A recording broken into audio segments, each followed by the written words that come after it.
Good morning, everyone. How are you all? I hope you all are great. Till now, we have completed 4 out of 6 chapters of our session 2. तो सितंबर exams के बाद बेटा हमारे 4 chapter हो चुके हैं। 6 में से एक 5वां चैप्टर स्टैटिस्टिक्स है, चैप्टर नंबर 16। तो देखिए हमें इसके अंदर करना क्या है, काफ़ी सिंपल सी चीज़ है, मतलब इतना कुछ टफ आपको लगेगा नहीं, थोड़ा डिफरेंट भी नहीं है। जो आप पढ़ते आते हो ना, सिर्फ वही है, ठीक है। तो देखिए हम क्वेश्चन करेंगे, डेफिनेशन से बेटर आपको वहाँ से समझ में आएगा क्वेश्चन में होता क्या है, फिर डेटा क्या है, ये रॉ डेटा क्या है, टैबुलेशन क्या है, एरे क्या है, टेली मार्क्स क्या है, फ्रीक्वेंसी डिस्ट्रीब्यूशन क्या है, ठीक है। So let us start our exercise A. देखो काफ़ी सिंपल क्वेश्चन है, बस आपको स्टेटमेंट है ना बेटा वो ध्यान रखने की, स्टेटमेंट में क्या दे रखा है आपको, क्या पूछा गया आपसे। देखो the marks in a scientist test the marks in a science test is as follows. एक साइंस का टेस्ट हुआ था जिसके अंदर मार्क्स आपके ये हैं। तो बेटा आपको बताने हैं make a frequency distribution table of about data. पहले तो आपको उसकी फ्रीक्वेंसी जो फ्रीक्वेंसी है डिस्ट्रीब्यूशन उसकी टेबल बनानी है, और उसके बाद जो कुछ क्वेश्चन है आपके इनका आपको आंसर करना है, ठीक है। देखो टेबल कैसे बनाएंगे हम। टेबल में हमारी बेटा 2 चीज़ें मेन होती हैं, 2-3 चीज़ें। फर्स्ट ऑफ ऑल क्या होती है हमारा, फर्स्ट वन इज़ कि जो हमारा क्लास इंटरवल होता है, जो हमारे मार्क्स होते हैं, उसके बाद फ्रीक्वेंसी भाई इतने मार्क्स कितने बच्चों के हैं, ठीक है। तो वो देखिए हम कैसे करेंगे। तो बेटा अगर मैं यहाँ पर एग्जाम्पल लूँ तो बेटा पहले तो करना क्या है, जो आपको मार्क्स हैं ये इंक्रीजिंग ऑर्डर में अरेंज करने। सबसे पहले करना क्या है, आपको मार्क्स से इंक्रीजिंग ऑर्डर में अरेंज करने हैं। उससे क्या होगा, एक आपको ना, एक तो आपकी मिस्टेक नहीं होगी, एक आपको आइडिया मिल जाएगा कि मेरा कौन सा क्वेश्चन है, कहाँ पर है, क्या क्या उसकी वैल्यू आएंगे। तो देखो सबसे पहले हम सबसे कम वैल्यू देखेंगे तो 60 एक बार है, 2 बार है, 3 बार है, 4 बार है, 5 बार है। तो ये 5 बार 60 हो गया। 1 2 3 4 5। आगे चेक कर लेते कितने, 1 then 2 then 3 then 4 then 5। इसके बाद बेटा जो हमारी अगली वैल्यू है वो है, इसके बाद 60 के बाद जो मार्क्स आई थिंक 65 है। तो 65 कितने टाइम्स है, देखो ये होगा आपका 65 1 2 और ये 3, तो 65 है, 3 टाइम्स है। इसके बाद जो मार्क्स है बेटा 70 हैं। तो देखो 1 2 3 4 5 6 टाइम है, 70 70 70 एंड 6 टाइम्स हो गया हमारा। इसके बाद 75 आएगा। 75 मार्क्स हैं किसी के, 75 मार्क्स बेटा किसी के भी आई थिंक नहीं है। अब 75 नहीं है ना, इसके बाद आएगा आपका 80 चेक करो कितनों के हैं, 1 2 3 4 और 5 स्टूडेंट्स हमारे ऐसे हैं जिनके मार्क्स 80 हैं। उसके बाद 85 कितनों के हैं, देखो 85 हैं, यहाँ पे आया हमारा 1 और ये 2, सिर्फ 2 के ही है, 85 है 2 के। इसके बाद 90 मार्क्स हैं, कितनों के हैं, 1 और 90 मार्क्स 2। इसके बाद 90 मार्क्स 3 के हैं। फाइनली हमारा 95 और 100 बचता है। तो बेटा 95 चेक करेंगे हम। 95 तो आई थिंक किसी के हैं ही नहीं, 100 सिर्फ एक बच्चे के हैं। तो मैंने क्या किया बेटा, देखो इसको मैंने इंक्रीजिंग ऑर्डर में अरेंज कर दिया ऐसे, 60 1 2 3 4 5, 65 1 2 3, 70 1 2 3 4 5 6, 80 1 2 3 4 5, 85 90 और 100। ऐसे अरेंज करने के बाद क्या हो गया हमारा, ये हमारे पास इसकी प्रॉपर वैल्यू आ गई, ठीक है। तो यहाँ से क्या होगा, एक बार आपको चेक कैसे करना कि आपका ठीक है गलत है। देखो टोटल चेक करो, 1 2 3 4 5 6 7 8 9 10 11 12 13 14 15 16 17 18 19 20 21 22 23 24 25, टोटल 25 आए हैं आपके।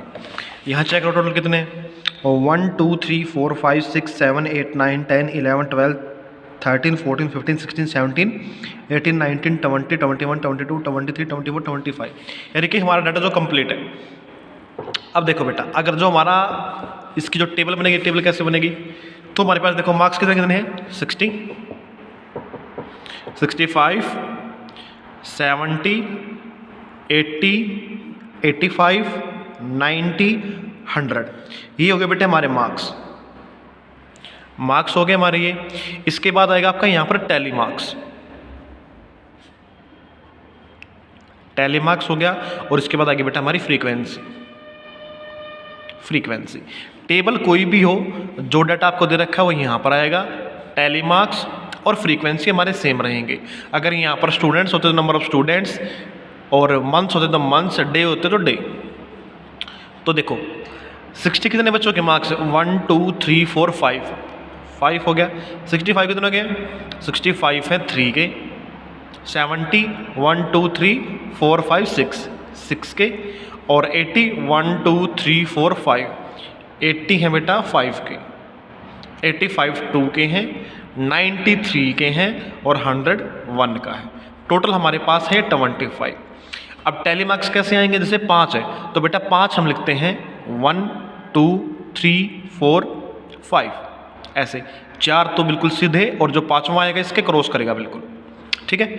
3 है 1 2 3, 6 है 1 2 3 4 5, 5 हो गए, एक बच गया, ये आ गया 5, 1 2 3 4 5 2 1 2 3 1 2 3 एंड 1। तो ये इसके टैली मार्क्स हो गए। इसके बाद कुछ क्वेश्चन है इसके ऊपर हमारे, वो देखिए क्या है, what are the maximum marks obtained, सबसे ज़्यादा मार्क्स कितने हैं, तो 100 है, ये हो गया हमारा। इसके बाद how many students scored less than 75 marks, 75 से कम कितने बच्चों के मार्क्स है बेटा, तो हमारा फर्स्ट पार्ट था 100, सेकंड पार्ट 75 से कम, यानी कि 70 हो 65 हो 60 हो, तो ये हो गया बेटा 6 और 3 9 और 5 14। तो 14 स्टूडेंट्स ऐसे हैं जिनके जो मार्क्स हैं वो किससे कम है, 75 से कम है।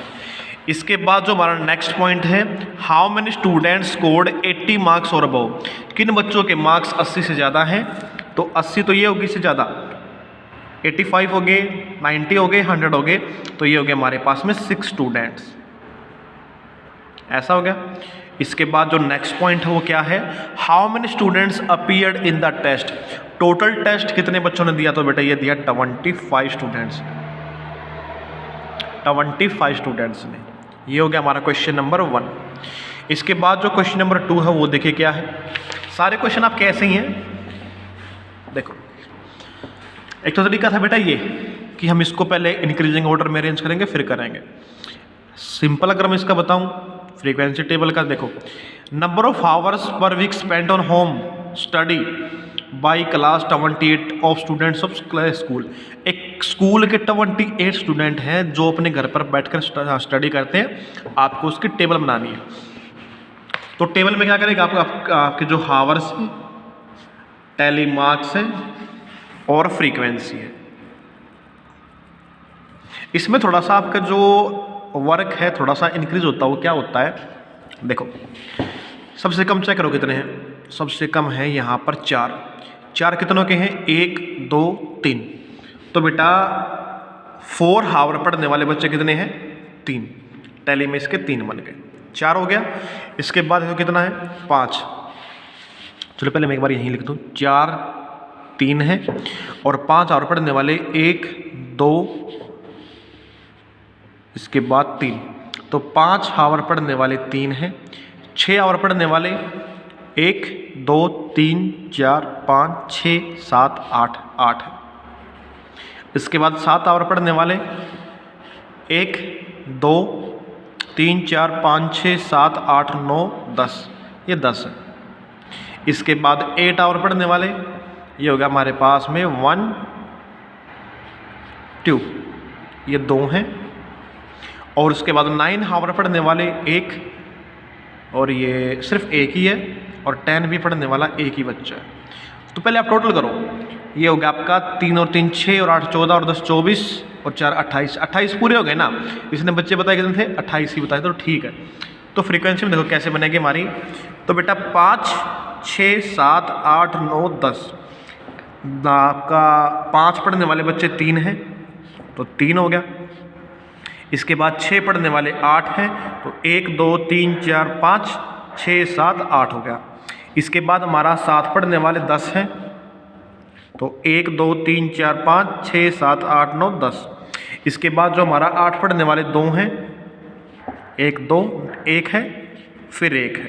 तो ये हमारे क्वेश्चन नंबर 2 की हमारा जो टेबल है ऐसे बन गई।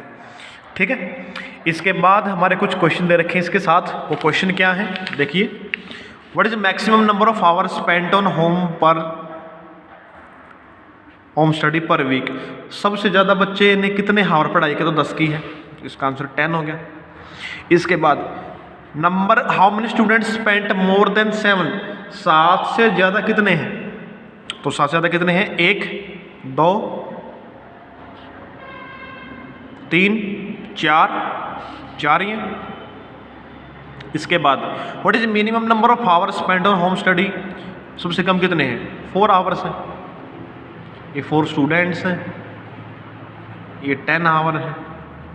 इसके बाद देखो ये आपका सेम है, ठीक है। पहले बेटा चेक करो बेटा 4 कितनी बार आया है, फिर 5, 6, 7, 8, 9। तो क्वेश्चन नंबर 3, 4, 5 आपको खुद करने हैं, थोड़े से डिफरेंट थे ये फर्स्ट और सेकंड, तो मैंने करवा दिए। तो ये आपको बाय सेल्फ करने हैं। अगर कोई डाउट आता है then you can ask in live class. Live class बेटा आपकी जब हेल्ड होगी तो सिर्फ आपके डाउट लिए जाएंगे फ्रॉम एक्सरसाइज ए, जितना भी हमारा सिलेबस होगा till that time. Till then thank you, have a nice day.